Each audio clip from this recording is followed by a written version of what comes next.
যে কাপনের কাপড় বানায় সেটা বিক্রি করে দেয়, সে নিজের কাছে রাখে না।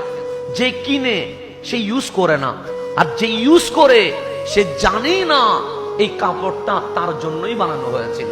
কথা ঠিক না? যেমন জুব্বাটা যখন বানাচ্ছিলাম আমি বুঝে গেছি এটা আমার জন্য বানানো হয়েছে।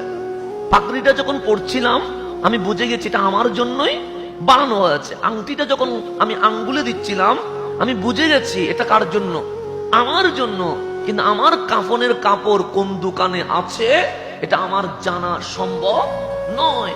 আমার আল্লাহ বলছে, বান্দা তোমাদেরও এইম ইন লাইফ আছে, হয়তো ডাক্তার হবা, ইঞ্জিনিয়ার হবা, লয়ার হবা, লিডার হবা, সচিব হবা, কিন্তু আমি আল্লাহরও একটা এইম ইন লাইফ আছে।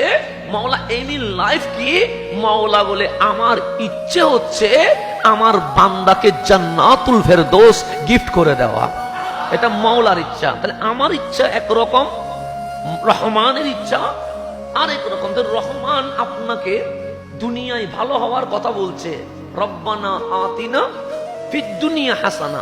সংসার করতে হবে, ব্যবসা করতে হবে, লেনদেন করতে হবে, খাওয়া দাওয়া করতে হবে। আল্লাহ এটা বলে নাই ঘর বাড়ি ছেড়ে দিয়ে আমাকে রাজি করার জন্য জঙ্গলে চলে যাও, এটা বলে নাই। মালিক বলছে রব্বানা আতিনা ফিদ দুনিয়া হাসানা। আবার সাথে সাথে শুধু দুনিয়া নিয়ে পড়ে থাকলে হবে না, ওয়াফিল আখিরাতি হাসানা। তোমার এইম ইন লাইফ দুনিয়াতে স্টপ করে দিও না। তোমার এইম ইন লাইফ কবর হাসর নসর হয়ে ফুল সিরাত হইয়া কামলিওয়ালার কদম ধরে জান্নাতুল ফেরদৌস পর্যন্ত লিখে দাও।